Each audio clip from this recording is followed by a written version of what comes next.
Good evening and welcome to the live stream Citywide PIP program.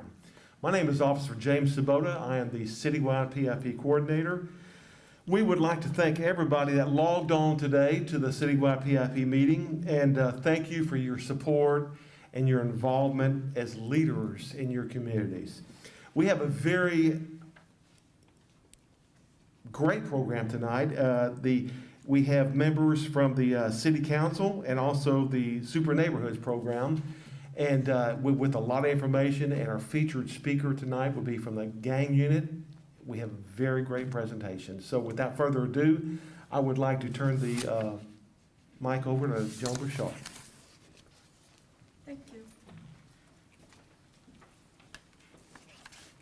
Hi, everyone. Since you've been logged on, I don't have to say anything about that, but what we will discuss is as you know, the nation's police departments have been the focus of the news. We can proudly stand up here in Houston and proclaim that we offer the Positive Interaction Program to promote a positive relationship with every member of the community. You and your community can take credit for the PIP program's success. The citywide PIP meeting, hold on a second, provides the attending members information that can be taken back to the communities, and we hope that you do discuss this with your community. This evening, our invocation is going to be given by Chaplain Vince Johnson. Chaplain.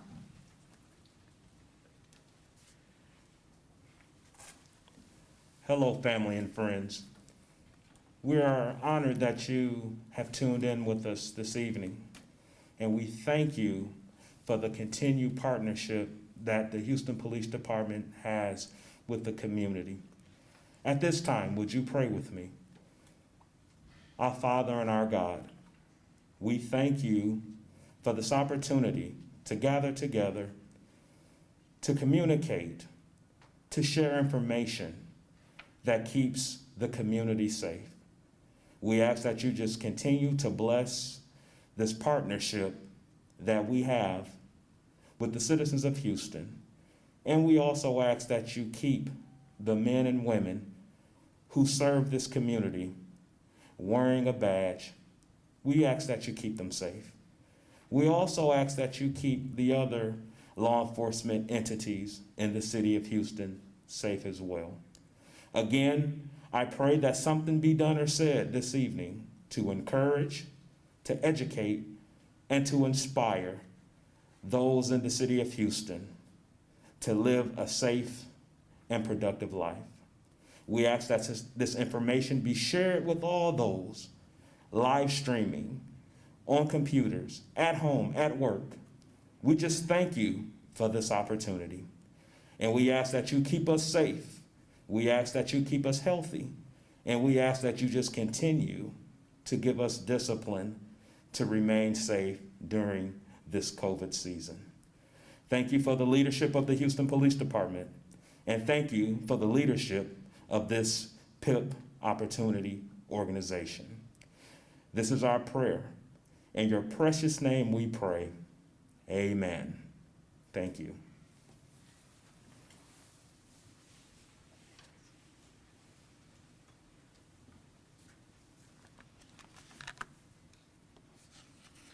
This program in Houston has been contracted from various other communities wanting to know how to get involved and to start their own program.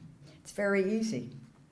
Also, many police departments nationwide have contacted us also, and we've had success. They want to know how we had our success, and it has been done, and with the help of all of the people that are in this program. In addition, the success can be expressed by the following statement. We are a dedicated group of citizens and business owners working together with a dedicated chief and command staff interacting together to reduce crime. We would like to thank all of you for your participation across the city to gain with growth and recognition from other cities and police departments, so you know you have been very successful.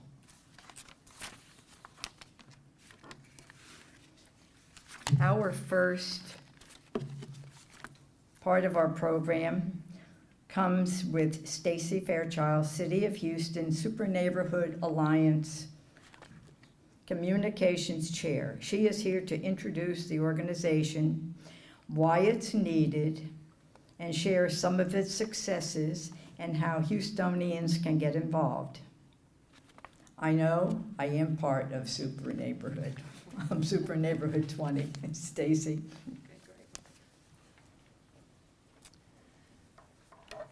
Thank you, Joan. Good evening, everyone. My name is Stacie Fairchild, and as Joan said, I am the Communications Chair of the City of Houston Super Neighborhood Alliance. And I would like to begin by thanking HPD and everyone watching tonight for the opportunity to discuss the Super Neighborhood Alliance and the Super Neighborhood Program. I'll share with you, as Joan said, who we are, what our focus is, some of the examples of participation where we have been effective, and also how you can get involved to affect change in your own neighborhood. So who are we? Every day I meet people, and Councilmember Sallie Alcorn will tell you this as well. People don't know the term super neighborhood. What does it mean? Well, I enjoy telling people who we are and what we are about and how they can get involved. And it's actually a pretty exciting program. And so I'll start from the beginning. The Super Neighborhood Program was introduced by Mayor Lee Brown in 1999, so we've been around a while. And it was introduced as a cornerstone of his neighborhood-oriented government, aimed at problem solving on a manageable scale at the local level. We are the only civic organization that's codified in the city code. The city is divided into a network of 88 super neighborhoods, each of which groups together contiguous communities that share common physical characteristics, identity, or infrastructure. And the super neighborhoods are typically bounded by major physical features such as a bayou, freeway, or thoroughfare. And as you can see from the map, they come in all shapes and sizes across the city. And the super neighborhoods, because of the way the city of Houston is made up, is also not only in Harris, but also Fort Bend County. And some people may be confused about what is the Super Neighborhood Alliance versus what is the Super Neighborhood Program. The Super Neighborhood Alliance is the umbrella organization of the 88 super neighborhoods, and members of the alliance are made up of the presidents of these super neighborhood councils, and they serve as a formal advisory board to the mayor and city government. Here I'll show you an example of a super neighborhood. This is my own, which is Washington Avenue Coalition Memorial Park. You can see it is outlined in black, the boundaries. The northern border is White Oak Bayou. The southern border is Buffalo Bayou. The eastern border is I-45, and the western border is 610. And inside those boundaries, we have 11 neighborhoods with the opportunity for growth to 13. And that is because the two unnamed areas in between Old West End and First Ward, and also next to Cottage Grove, have been largely industrial and commercial, but that is changing to residential. Quickly, super neighborhoods were created to encourage residents of adjacent areas to work together to identify, prioritize, and address needs of broadly defined communities. It creates a manageable framework for civic engagement that is both efficient and economical. Each super neighborhood operates as a council, and it's an organization of stakeholders such as civic clubs, HOAs, tenant associations, Chamber of Commerce, nonprofits, educational, and faith-based institutions. Super Neighborhood Councils serve as forums for stakeholders to interact with public officials to discuss issues, develop improvement plans, build consensus, and prioritize needs. What super neighborhoods are not are super civic clubs. A lot of people mistake us for a super civic club. We are not. They are organizations of organizations, and residents' participation in civic clubs, tenant associations, and HOAs is essential, absolutely essential to a super neighborhood success. So we celebrated our 20th anniversary in September 2019, and as I said, the introduction of the Super Neighborhood program here in Houston was in 1999. We were very fortunate to celebrate this anniversary with former Mayor Lee Brown and some of the founding members of the program itself, thanks to the support and the proclamation given by Mayor Turner. So in recent years, these are the priority issues that we have been addressing, and we have either offered advice or shared information by participating in city-led committees and task forces and partnered with other organizations. So mobility, flooding and drainage, infrastructure, crime, homelessness, and housing. I'm sure all of you have heard these terms before. So some of the participation or areas of success were in, I'm going to touch on 3 categories. One of them was Hurricane Harvey. And as devastating as that was, whether you stayed or left, it was horrible for everyone. And so the Super Neighborhood was part of a flooding and drainage task force, which led to revisions to several chapters of the city code, specifically chapters 9 and 13 of the city's infrastructure design manual. We also successfully organized community fairs with the Department of Neighborhoods, that's what DAWN stands for, and other nonprofits to provide immediate relief to the neighborhoods. And we held several of those. Also, we were instrumental in guiding Metro and the city in identifying neighborhoods not included in the Metro Next design. And this included bus routes and the frequency of those routes. And as Metro Next evolves, we will stay engaged and provide input. I'm sure you've heard recently the term affordable housing. In February, as an example, we advised the City Council and the Mayor to further explore the placement of these developments, considering public safety, food insecurities, and transportation deserts, and we were successful in that. So how can you get involved and learn more about the super neighborhoods? Well, there are a variety of ways. You can find your super neighborhood on the City of Houston's website. If you can't remember this path name, just Google City of Houston Super Neighborhood, and it will take you directly there. It will also give you information and an overview of the Super Neighborhood Alliance as well. You can follow us on Facebook at facebook.com/SNA Houston, or you can search in the Facebook app 4 words, Houston Super Neighborhood Alliance. So please follow us there, because we are posting daily about things that are happening, good and bad, in the neighborhoods. You can email us, the Super Neighborhood Alliance, at snacoh@gmail.com. SNACOH stands for Super Neighborhood Alliance, City of Houston. And if you forget all of that, you can always contact the Department of Neighborhoods, and they can guide you accordingly. And lastly, you don't have to leave the comfort of your own home to learn more about the Super Neighborhood Alliance. HTV, Houston Television, carries our monthly meetings, which are the second Monday of every month at 6:30. And I have Councilmember Sallie Alcorn and the mayor to thank for helping us achieve that as well. So that's a high-level overview of the Super Neighborhood Alliance and the Super Neighborhood program. And if you have any questions, please feel free to reach out to us. Thank you very much, and we hope to hear from you.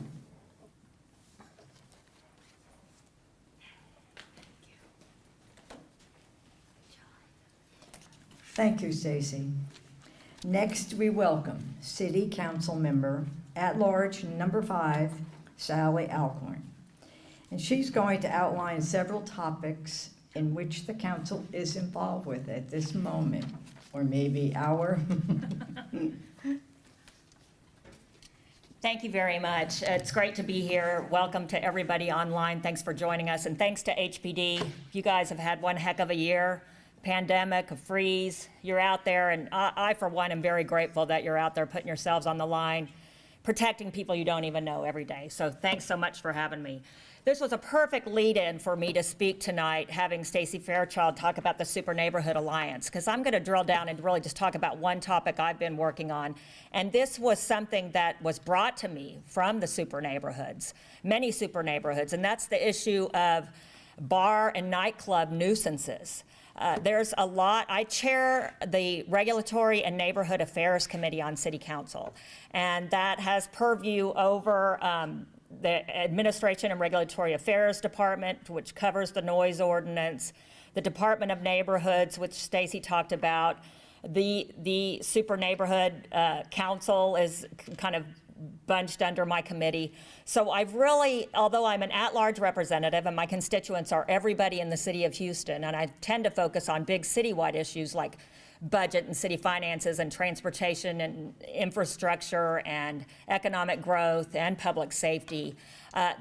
My role on the committee has really helped me to drill down on issues that affect the quality of life in neighborhoods. And something that has really risen to the top since I've taken on this chairmanship are noise issues and all of the other nuisance issues that are associated with bad actor bars and nightclubs. I'm not painting all bars with one brush. Bars and restaurants have had a tough go of it this past year, but there are some that have just not been good neighbors. In a city without zoning, which sometimes we like, it's hard when somebody moves in your neighborhood and they are not interested in being a good neighbor. So I've heard all kinds of complaints, a lot about the bass noise, the vibrating noise that comes from these nightclubs. They tend to be, that's something we want to strengthen in our ordinance, and I'm working with ARA and legal and HPD to strengthen the ordinance so we can better classify that bass noise and better enforce it. And also all of the other parking issues, traffic issues, disorderly conduct, all of these issues that come to light when there's a neighborhood bar or nightclub that just doesn't want to, be a good actor and be a good neighbor to the residents that live nearby. I had a committee meeting in November, and we heard from many super neighborhood leaders, also just regular citizens, really telling us their stories about how noise is affecting them. And I'd like to please reach out to my office at large5@houstontx.gov if there's a bad actor, bar, or nightclub in your area. And we will track the stats and citations on that. I want everyone to know that I'm working on this issue with my team, with legal, with HPD, with ARA, with city departments, and with community leaders so we can better strengthen our noise ordinance and other ordinances having to do with bar and nightclub nuisances, and find ways where we can make our officers have it easier for them to enforce. One thing that's come to mind is that we have a lot of times law enforcement personnel working extra jobs at these nightclubs. And we need to use them as our eyes and ears there and help us better enforce the law at these places. So anyway, I'll end there. I know we've got a big program ahead, but wanted to bring these issues to your attention. And thank you again for having me. Thank you.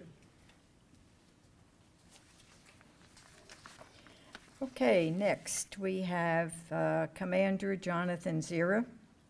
This is Citywide Crime Analysis Report, and this has been added to our PIP program, so you will all be informed. Commander. Well, Thank you, Joan, and good evening, everyone. So we're so glad that you could join us tonight, and I have the privilege of reviewing the citywide year-to-date crime statistics for 2021. But before I get started, I always have to cover some caveats. First, the numbers that I'm going to be showing you are not the official crime statistics of the Houston Police Department. These are reported incidents, not completed investigations. To see the official crime statistics, please visit the HPD website, and I'll be providing you a URL at the end of the presentation. Second, many incidents have more than one crime that's committed during the criminal episode. So the numbers I'm going to be showing you are representative of incidents for the highest crime that was committed. Now, the exception to this, of course, is murders. For murders, I'm going to show you the actual number of victims. Okay, and so here are the crime stats. Now, I pulled these numbers this morning, and we always do a comparison of a point in time. So these comparison point in time is comparing 2021 to the same time frame of 2020. Now, each crime type indicates a number of incidents and the corresponding percentage change. Red obviously indicates a crime type that is worse than last year, and green is better than last year. So you can see on the top half of the chart, that represents crimes against persons. And in that category, we're down nearly 4% this year compared to 2021. On the bottom half of the chart, you can see property crime. And this year we're down more than 17% compared to this time last year. And so at the very bottom of the chart, you'll note that there's an overall crime number. And we're down nearly 15%. And that 15% represents more than 3,600 fewer crimes this year than at this time last year. So as you continue to peruse over the chart, let me give you some context. We're 1 week away from the moment in time when COVID lockdowns occurred last year. And it was at this time that we began to see significant changes in criminal activity across the entire spectrum. Now, the changes in criminal activity, those changes that occurred when the lockdown was implemented, they held steady for about 6 months. And then in the last quarter of 2020, we began to see a very slow but gradual moderation. And of course, there's a few exceptions. And what you see on the chart here, the numbers that are represented so far this year, is a continuation of the crime trends that we saw in the last quarter of 2020. Okay. Even though violent crime is down nearly 4%, you can see that murders and aggravated assaults continue to be problematic. Further complicating matters, aggravated assaults with a domestic violence component are still at about 46% of all aggravated assaults. Now, that's not as high as it was during the peak of the COVID lockdowns, where domestic violence incidents were about 50% of all aggravated assaults. But 46% is still historically high and unacceptable. With regard to property crime, auto thefts and burglary of buildings are still problematic. We noticed a significant increase in burglary of buildings during the 4 worst days of the recent ice and cold snap, which is partly to blame for the increase this year in burglary of buildings. Now, the last thing I want to note is that you can see on the chart that burglary of motor vehicle, theft from motor vehicles, that category is down nearly 25%. However, that's a little bit deceiving. And what Houston is experiencing, along with almost all other major cities, is a rise in catalytic converter thefts. And this is a part of the exhaust system. Now, the HPD Auto Theft Division is currently producing a video that highlights this problem and offers some preventative measures that vehicle owners can implement in order to attempt to lower the probability that you will become a victim. So please monitor the Houston Police Department YouTube channel for this forthcoming video. Okay, so that's the review of the year-to-date crime incidents for 2021. If you want additional information specific to your neighborhood, I recommend reaching out to your patrol PIP coordinator for your respective patrol division. I also want to remind everyone that if you want to see what crimes are being reported in your neighborhood, you can visit the HPD website at this URL here, you can click on the Crime Statistics tab, and it'll take you to our crime stats page. There you can find links where you can download the data into Excel format, or you can view the crimes on the Community Crime Map Viewer by LexisNexis. Well, that's all I have for this evening. Joan, I turn it back over to you.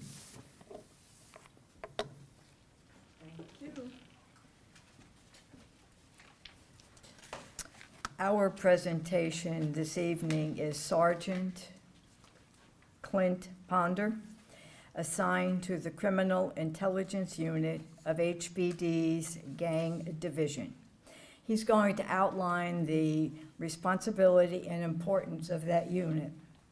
This presentation will include information regarding basic gang identifiers, meaning clothing, colors, hand signs, the differences between gang graffiti and tagger graffiti, and the dangers that criminal street gangs can pose to the public.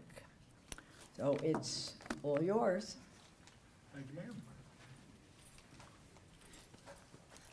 Hello, my name is Sergeant Clint Ponder. I'm with the Gang Division. I've been with HPD 23 years, and I'm currently assigned to the Gang Division. I oversee our gang intel unit, and so I work as a liaison with all the different gang units around the city.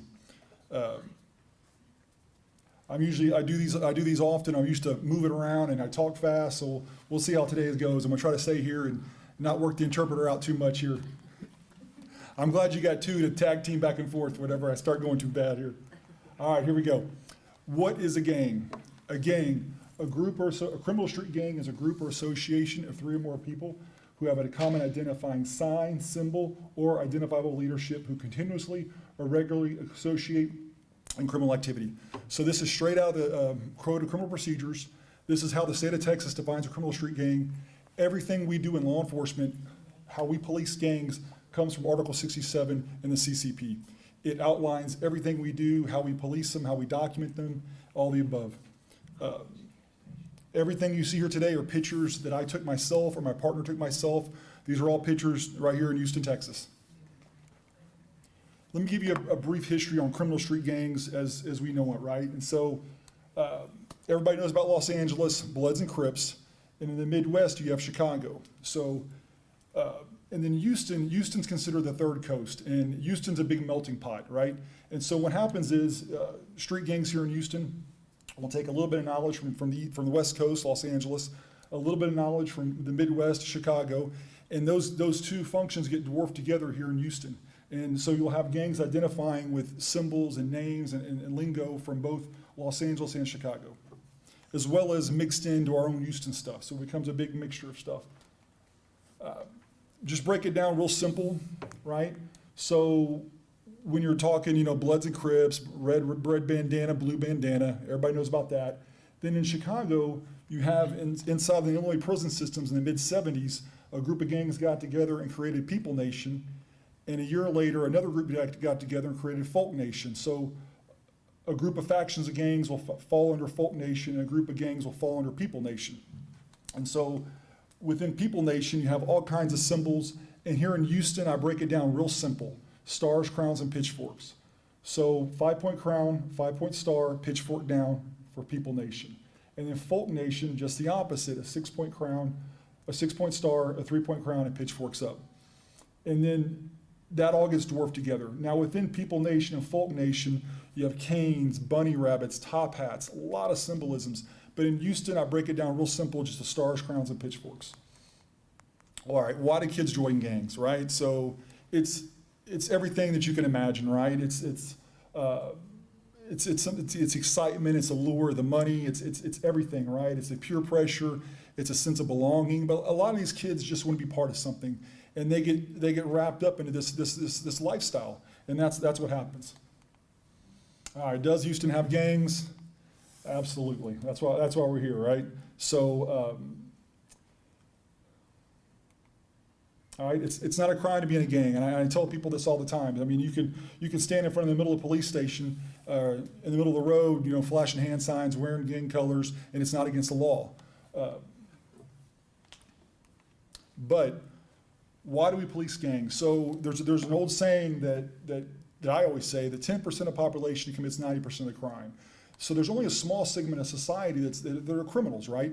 And if you believe that that small segment are gang members, which I do, not all of them, right? But and if that's the guys that are committing crime, that's why we police them. We get to know who they are, where they hang out, what their nicknames are. It'll help us solve crime. And that's what it's all about. That's what policing gangs is all about. All right, break it down. Real simple. Identifying Hispanic gangs here in Houston. A lot of symbolisms, a lot of identifiable stuff. You'll see they're wearing a long belt, like the old Cub Scout Boy Scout belt we all wore as kids. A bandana, obviously, some kind of rosary. The rosary will be, you'll see it around the neck, on the wrist. Then the 3 dots, Mi Vico Loco, My Crazy Life. You'll see the 3 dots typically on the wrist, the web of the hand, or under the eye, various locations. And the number 13. And we'll talk more about that as we go through.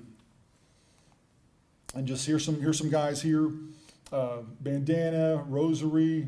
Like I said, I'm gonna show you a lot of cool pictures, a lot of visual stuff. And like I said, once again, these are all pictures I've took myself of guys on the streets. Showing you here the 13, 3 dots on the wrist, a lot of symbolisms, a lot of, stuff here. Throwing a hand sign, 13 on the chest. The wrist, there's a 1 there, there's a 3 there, 13 obviously. You'll see the dots on the knuckles. The dots on the knuckles stands for my family comes first, my clique comes second. It's a common gang tattoo. You'll see, I'm just showing you generic stuff here. You'll see it all throughout Houston. Same thing here. You'll see the rosary here, the bandana, the belt, a lot of symbolisms here. And of course, everybody doesn't walk out their door every day wearing a bunch of gang colors and gang symbols, but it's out there, right? Everybody, more stuff here, just different colors, different gangs, same idea, but different gangs, different colors. There's the long belt. It's kind of hard to see here, but there's the 3 dots under the eye, the knuckles, my family comes first, my clique comes second, like I said before, and the 3 dots on the wrist. All right, more stuff here, just guys hanging out. You see the rosary, you see the bandanas, everybody's proud. And like some people always ask me, they're letting you take the photos of them? I said, absolutely, I just ask them, they do. They're proud, right? They're part of something. They want to belong, this is them showing off, even to law enforcement, Same thing here, hand signs, bandana.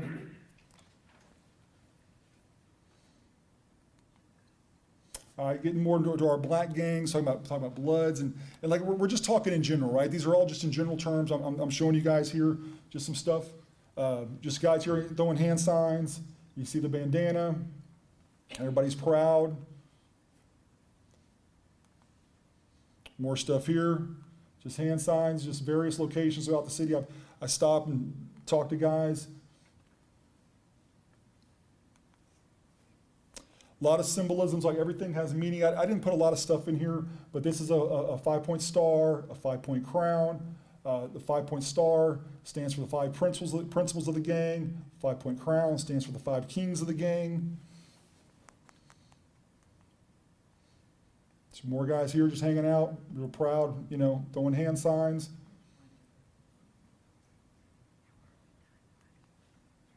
Showing you some Crip gang members here. Just a generic term I'm using, right? Not getting real specific. You see the bandanas.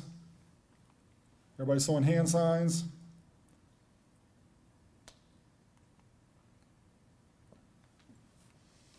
It's kind of, you can't see it, but it's whitewashed, but that's a 5 and a 2. There's a little bad guy holding a gun there.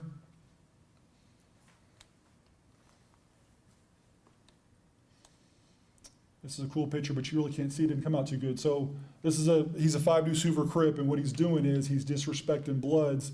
So he has a big picture on his stomach here, right? There's a guy here holding a dog head's been cut. The Blood gang members are called dogs, D-A-W-G, and so what he's doing here, he's disrespecting Blood gang members. He has a BK for Blood Killer, disrespecting him again, and then he has a 187. The California Penal Code means murder. The statute in California for murder is statute 187, and that's what they're doing here. They're disrespecting Bloods by putting the 187 and cutting off the dog's head. Some more guys here. hand signs, bandanas.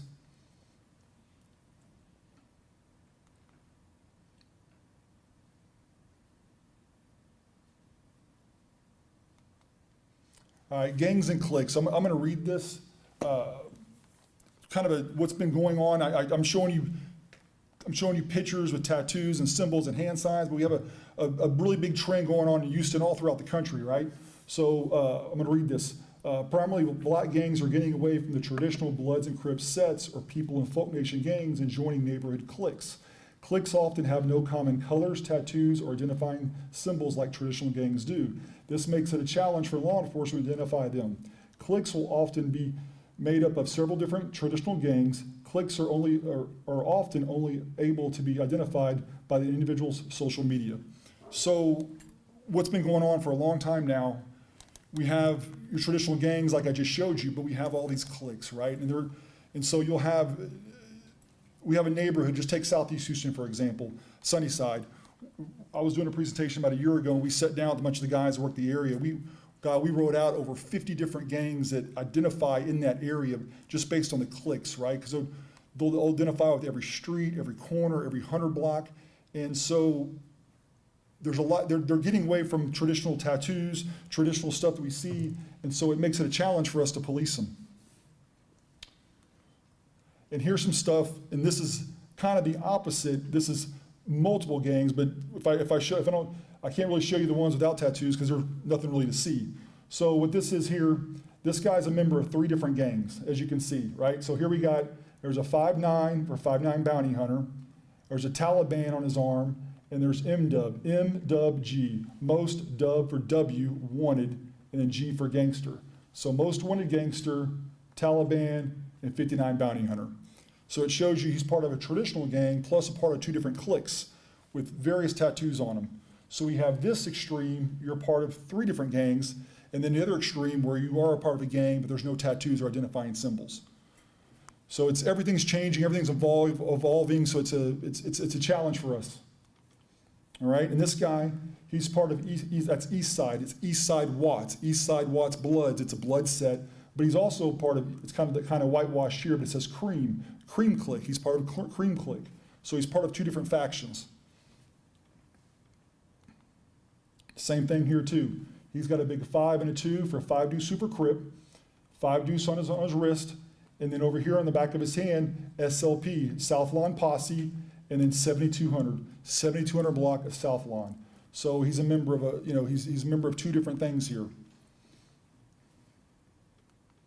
All right. Reading graffiti, reading tattoos. Real simple. Get the alphabet and count the letters of the alphabet that corresponds with that letter, and that's how you can read graffiti and tattoos, and I'm going to show you here. All right. So pretty self-explanatory, right? 282, the 2 for B, H, B, bounty hunter blood, and then the 311, the 3rd letter of the alphabet, C for Crip, 11th letter of the alphabet, K for killer, right? So I spend a lot of my days getting my fingers out, A, B, C, D, you know. Sometimes you gotta use 2 hands. It becomes challenging. All right, here's a little more, you don't have to count so high on these. The 2 and the 4 for Black Disciple, the 7 and the 4 for Gangster Disciple. All right, it's kind of hard to see, but he's got CP, and then 316. 3 is a C for Central, and 16 for Park, Central Park. And over here, 1622, Pearl Tango Blast.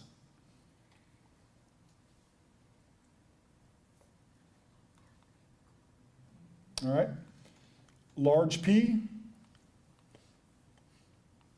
with a 2020. These kind of slides are hard to see here. But anyway, Treetop Pyru.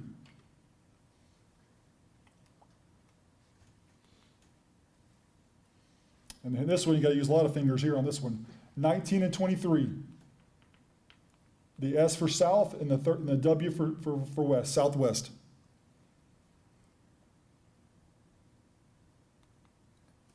All right, let's look at some graffiti here too.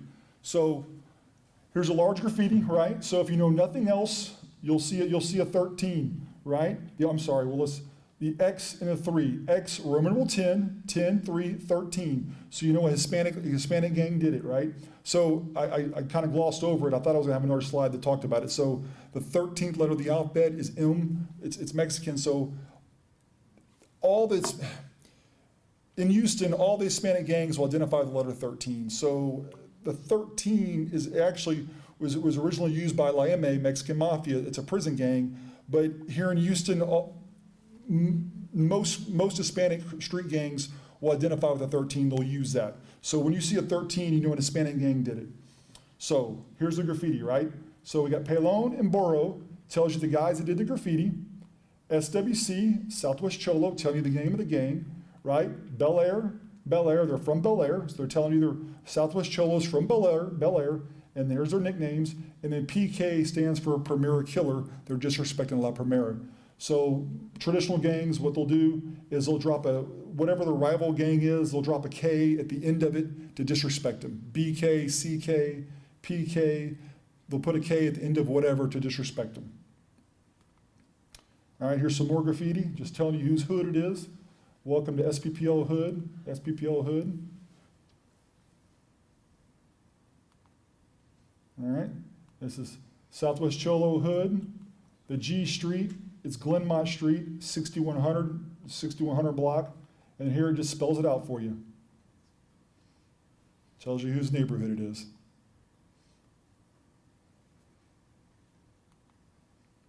All right, let's start at the top here. BB, Big Boy, the name of the person who did it, his nickname. La Primera, the name of the gang that did it. 7400 Bissonnet, the street they claim. And then here what this is, all the rival gangs, Southwest Cholo, LTC, which is La Tercera Crips, MS, which is Mata Salvatrucha. So what they do is they write out all the rival gangs, they put an X to disrespect them, and they write 187 above them. And 187 means murder. X it out, write 187 to disrespect them. Multiple ways to disrespect them. JQA, it's a Spring Branch gang. Uh-oh, substitute pitcher. Uh-oh, we got a reliever in. All right, JQA, it's a Hispanic gang in Spring Branch. Like I said, you see the 13 and the 5-point star and the CK. If you don't know anything about the gang, you'll know a little bit because you can see some of the symbolisms, right? So you can learn a little bit about them. BDH, Barrio Denver Harbor, out in 5th Ward. Big 5-point crown right there. All right, different various Hispanic gangs. Sureños, SPPL, Somos Pocos Pero Locos, and then MS. But you'll see the 13 in different variations. They all, 3 different gangs using the 13 different variations. The 13, and then the X and 3 for Roman numeral 10, then the 3.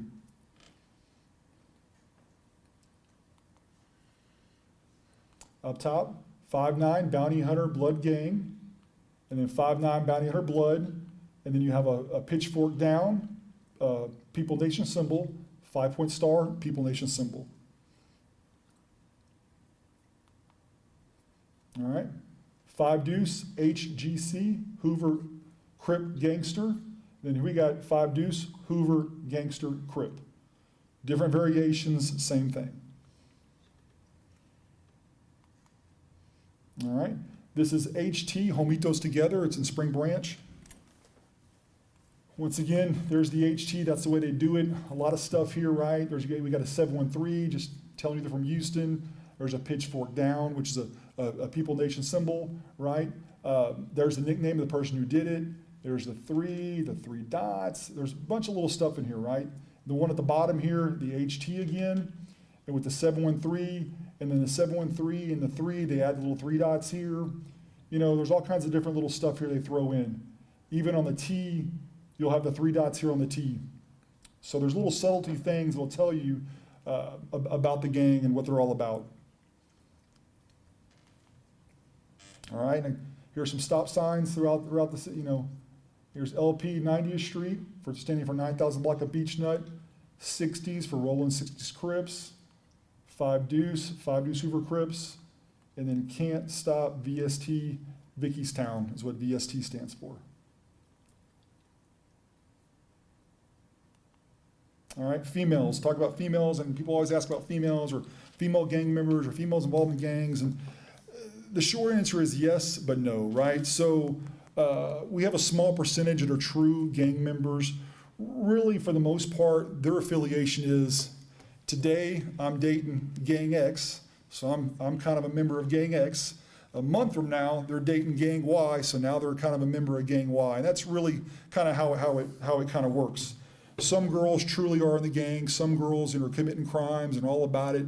But for the most part, it's kind of whoever they're kind of dating at that time is kind of whoever they kind of are kind of with. And of course, when they break up and start dating a rival gang, then the guys get involved, and then we have more, more bad things, right? Some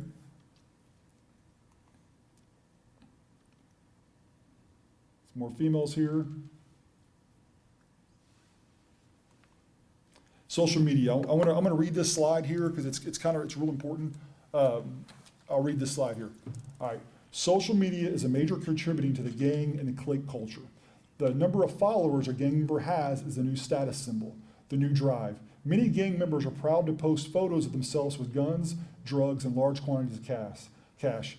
With the amount of bragging that social media allows, it has brought with it an increase in violence.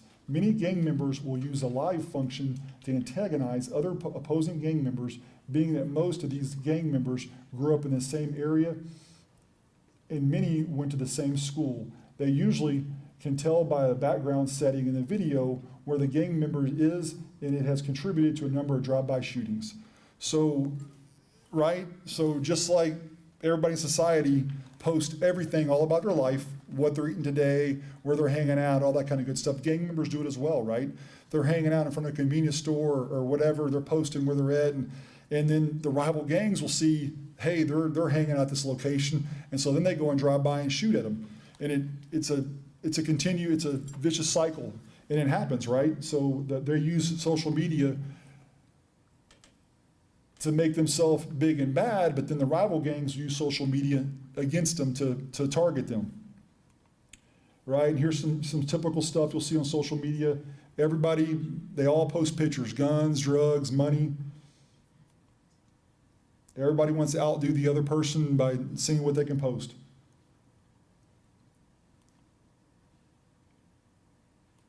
And you can get on any social media site, type in any street corner in Houston, any neighborhood, and you can find tons of stuff on gang members looking just like this here.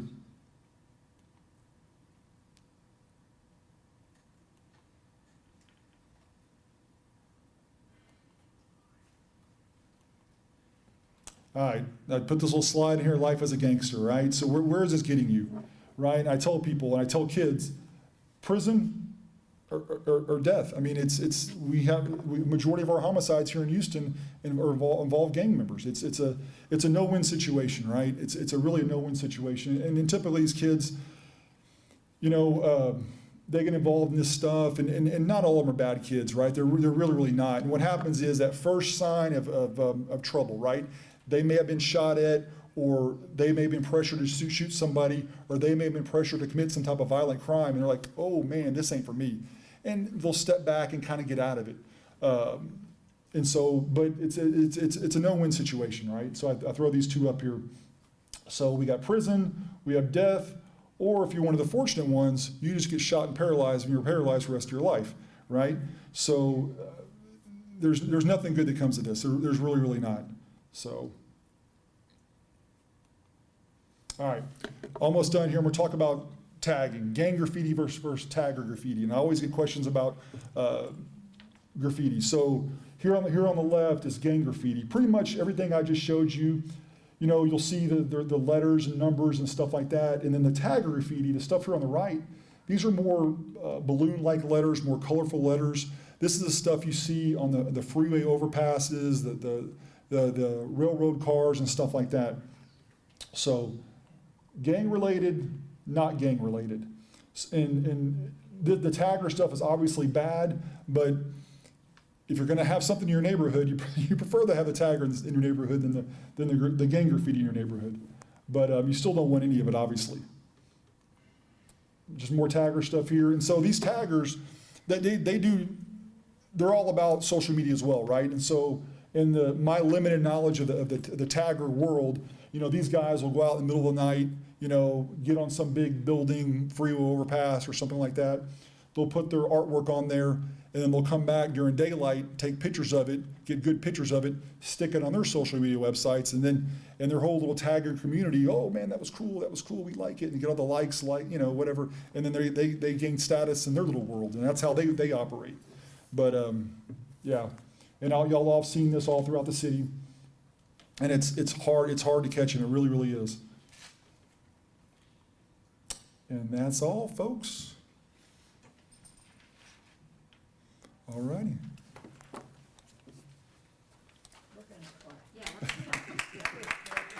Thank y'all.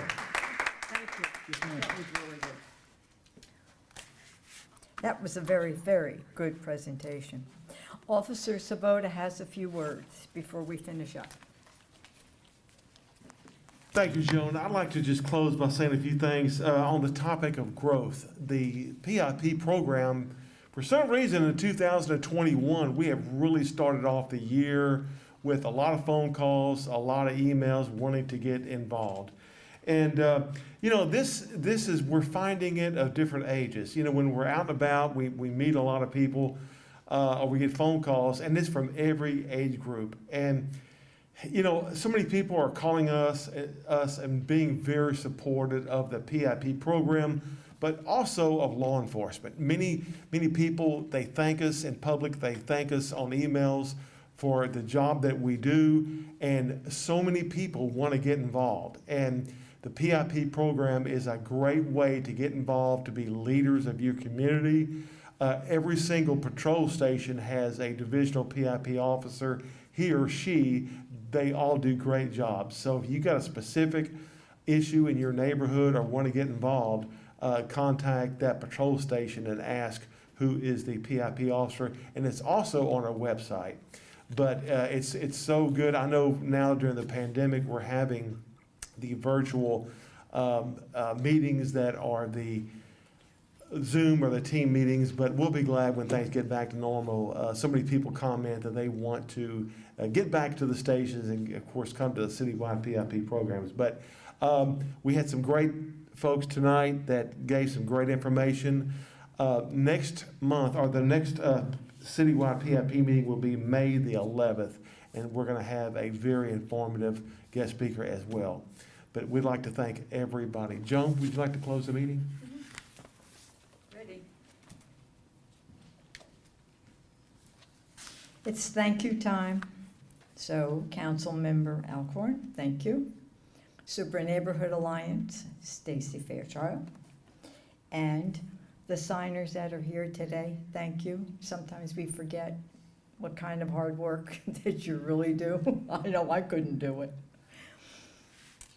And before we do if you have the time, I'm just going to say on behalf of the Citywide Board, Divisional PIP officers, entire command staff, we would like to thank all the PIP members who have been involved in their neighborhoods and this program, and the one goal is crime prevention. Here it comes. Here comes the motto. If you have the time, you get involved. If you don't have the time, make the time. It's your neighborhood, and it's your city. We thank you all, and we also wish you a happy Easter. Be safe, and take care of each other. Thank you.